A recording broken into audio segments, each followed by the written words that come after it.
Alhamdulillah Rabbil Alamin. Wassalatu wassalamu ala asyrafil anbiya'i wal mursalin Sayyidina Muhammadin wa ala alihi wa sahbihi. Amma ba'du. Qala Allah Ta'ala fil-Qur'an al-Azim, ya ayyuhalladzina amanu kutiba alaikumus syiyamu kama kutiba alal ladzina min qablikum la'allakum tattaqun. Alhamdulillah, puji syukur kita panjatkan kehadirat Allah Subhanahu wa Ta'ala, karena hingga subuh pagi hari ini alhamdulillah kita sudah melaksanakan sholat subuh berjamaah.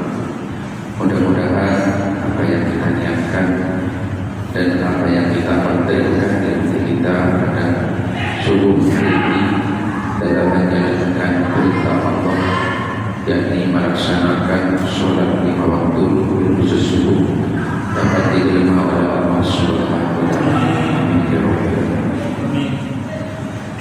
Salawat serta salam kita sampaikan kepada manusia termulia junjungan Nabi besar Muhammad sallallahu alaihi wasallam, kepada para sahabatnya, para tabi'in, para pengikutnya. Mudah-mudahan kita juga yang hadir pada pagi hari ini diakui oleh Nabi Muhammad SAW selaku umatnya.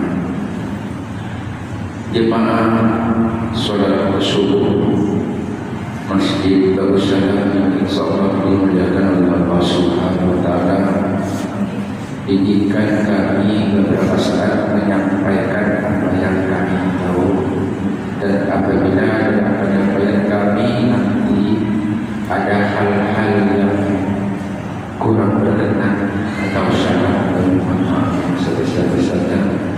Dan apabila penyampaian kami itu menjadi satu hal yang benar dan siap dilaksanakan atau diikuti, mudah-mudahan ini menjadi suatu hal kebaikan dan itu datang dari Allah Subhanahu wa Ta'ala. Di sini kami akan mencoba menyampaikan kisah. Mungkin kita sudah banyak mendengar kisah tentang Uwais Al-Qarni. Yang saya tahu, Uwais Al-Qarni adalah pemuda yang sangat miskin, yakni waktu itu yang berasal dari negara Yaman. Yang mau kami sampaikan adalah keteladanan Uwais Al-Qarni yang kalau kita lihat di masyarakat ataupun di penduduk Yaman, Uwais Al-Qarni adalah manusia biasa-biasa saja. Mereka tergolong miskin, yang saya tahu bahkan punya penyakit sopak. Sopak itu bintik-bintik putih di badannya. Mengapa Uwais Al-Qarni begitu viral di langit Allah Subhanahu wa Ta'ala? Karena begitu memuliakan dan menjalankan apa yang menjadi kehendak orang tua.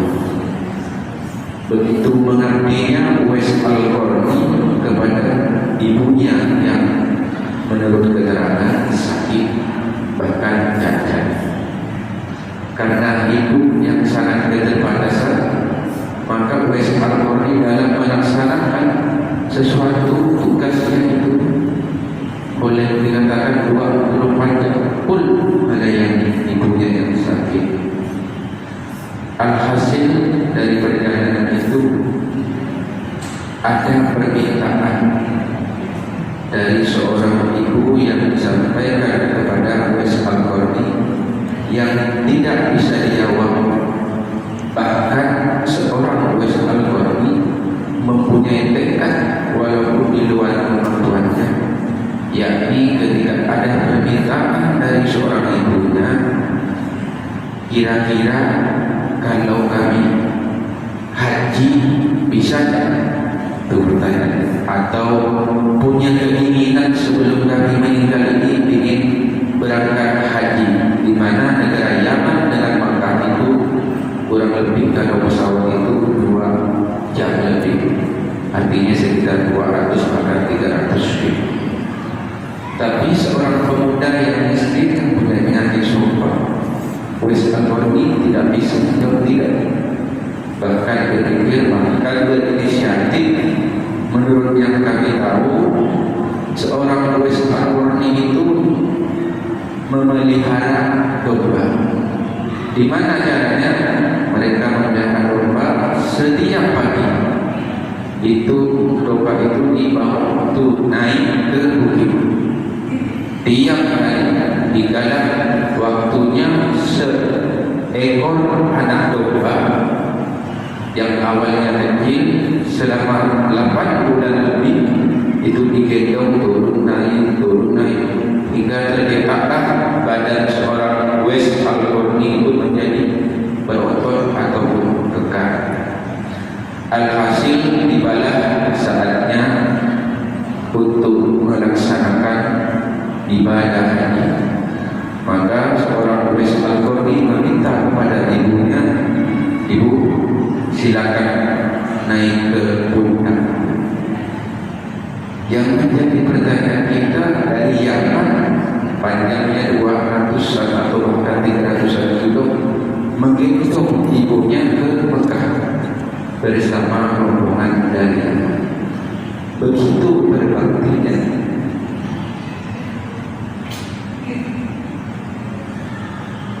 Seorang Uwais Al-Qarni sehingga dapat melaksanakan apa yang menjadi keinginan hari itu. Setelah sampai di Mekah, selesai berdakwah, Uwais juga berdoa seperti jemaah-jemaah yang lain. Di dalam doanya Uwais Al-Qarni memohon kepada Allah, "Ya Allah, masukkanlah ibuku ke dalam surga, sehingga ibu yang dengar, anakku, cobalah kamu berdoa untuk diri." Apa jawaban seorang Uwais Al-Qarni? "Ya ibu, cukup bagiku dengan masukmu ke surga, ya Allah. Insya Allah kamu juga akan mendapat itu." Dari riwayat yang kami tahu, ketika Uwais Al-Qarni berdoa di depan Ka'bah di Makam Ibrahim, seketika itu penyakit sumpah yang dideritanya itu hilang. Hanya ada satu titik saja di bahu yang masih tetap putih. Karena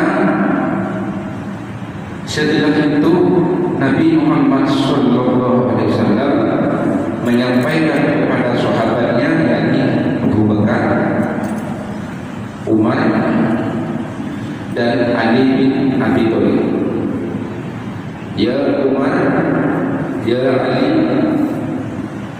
kamu nanti sepeninggalanku carikan pemuda yang ada tanda putih di bahunya. Mintalah doa kepada pemuda tersebut." Di dalam perjalanannya, setelah Nabi Muhammad SAW wafat, menunggulah seorang Khalifah Umar dan Ali bin Abi Thalib hingga masa 4 kali haji yang ditunggu. Seorang Khalifah Ar-Rasyidin, sahabat Nabi yang kita tahu, menunggu seorang pemuda tersebut hingga 4 kali haji.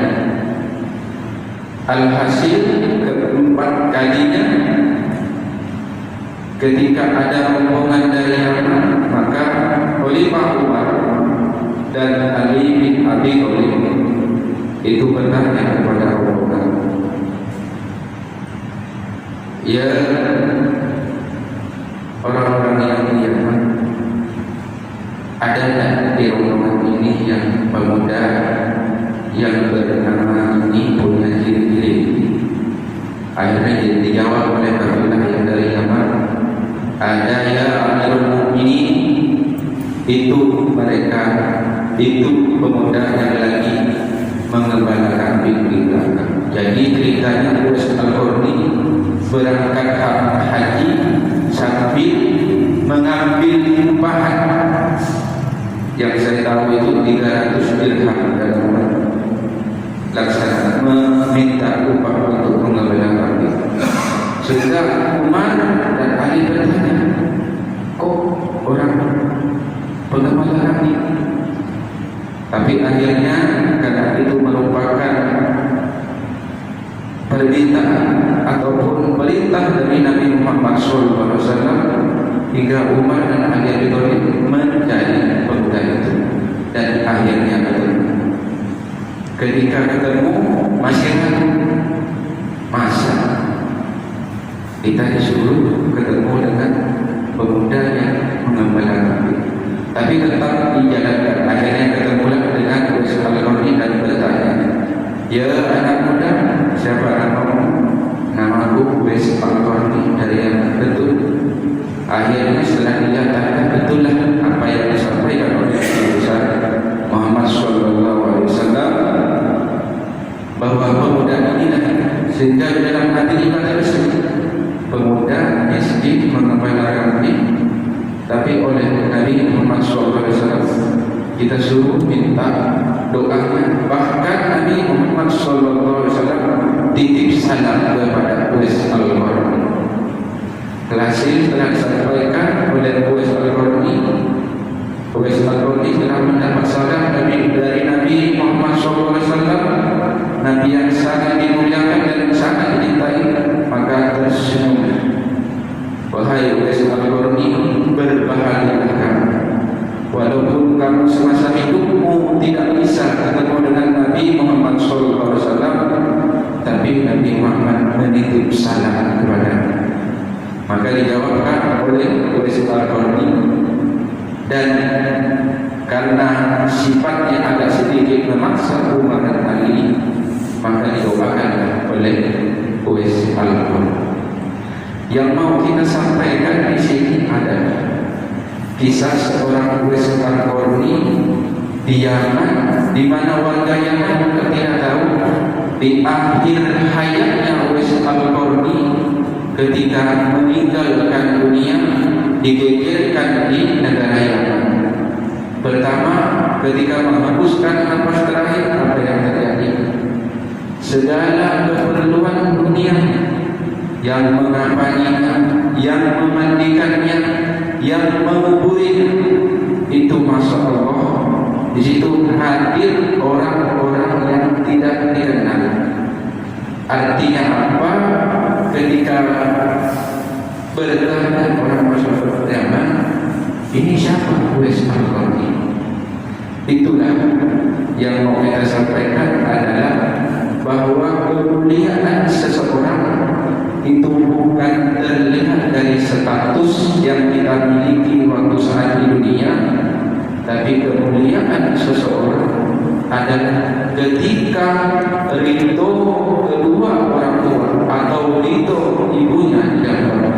Sehingga dari cerita tersebut dapat kita ambil kesimpulan, marilah kita bersama-sama yang masih mempunyai kedua orang tua, yuk kita sama-sama melaksanakan bakti kita kepada kedua orang tua. Karena posisi perintah Allah setelah sholat itu adalah berbakti kepada kedua orang tua. Mudah-mudahan kepada subuh yang hadir pada pagi hari ini, mudah-mudahan dari cerita yang kami sampaikan menjadi gambaran atau pelajaran untuk kita bahwa mencari ridho dari Allah dan ridho kepada orang tua itu tidak perlulah kita jauh-jauh. Biasanya kebanyakan orang kalau ingin mencari ridho, pergi ke sana, pergi ke sini, harus segala-galanya. Jadi kehidupan yang barokah, kehidupan yang diridhoi oleh Allah dan diridhoi oleh kedua orang tua, itu cara berbakti kepada kedua orang tua. Demikian yang dapat kami sampaikan.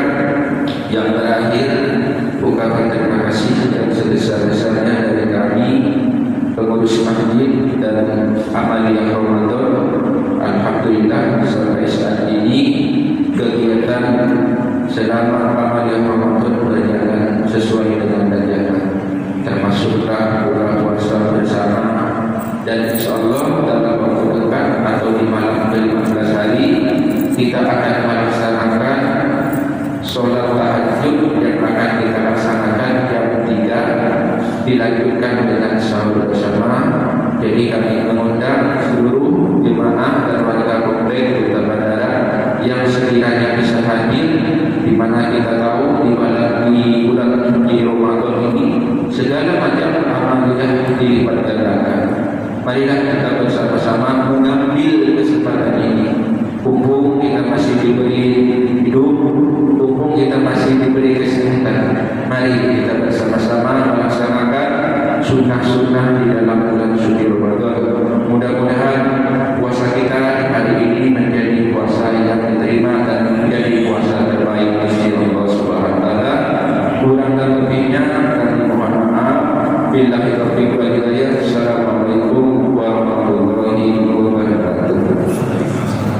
Al-Fatihah. Bismillahirrahmanirrahim. Alhamdulillahi rabbil alamin. Ar-Rahmanir Rahim. Maliki yaumiddin. Iyyaka na'budu wa iyyaka nasta'in. Ihdinas siratal mustaqim. Siratal ladzina an'amta 'alaihim ghairil maghdubi 'alaihim waladdallin. Amin. A'udzu billahi minasy syaithanir rajim. Bismillahirrahmanirrahim. Alhamdulillahi rabbil alamin. Wassalatu wassalamu ala asyrafil anbiya'i wal mursalin sayyidina Muhammadin wa ala alihi wa sahbihi ajma'in. Hamdan syakirin, hamdan na'imin, hamdan yu'afi ni'amahu wa yukafi mazidah. Ya Rabbana lakal hamdu kama yanbaghi li jalali wajhikal karim wa 'azimi sultanik. Subhanaka la nuhsi sana'an 'alaika anta kama asnaita 'ala nafsi. Wa lakal hamdu qabla ridha wa lakal hamdu ba'da ridha wa lakal hamdu idza ridha 'alaihi man abada. Allahumma shalli 'ala sayyidina Muhammadin wa 'ala sayyidina Muhammad. Salatu biha min jami'il ahwali wal ahwal wa taqlana biha jami'il hajat.